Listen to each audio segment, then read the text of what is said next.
with my co-founders Naomi and Heidi, and we're on a very special day today because we're heading into the Dan Yr Ogof showcase, as you can see, and we're going to extract our cave aged gin.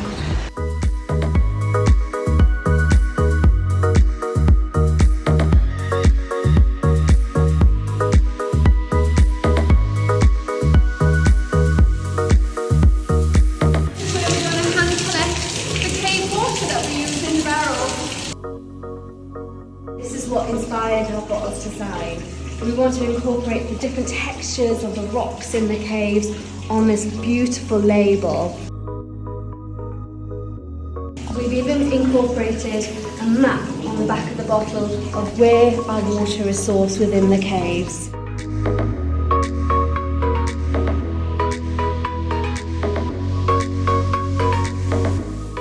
At Cascave Gin, we're inspired by the Breton Beacons, and we use botanicals in all of our gins that are found on the hills.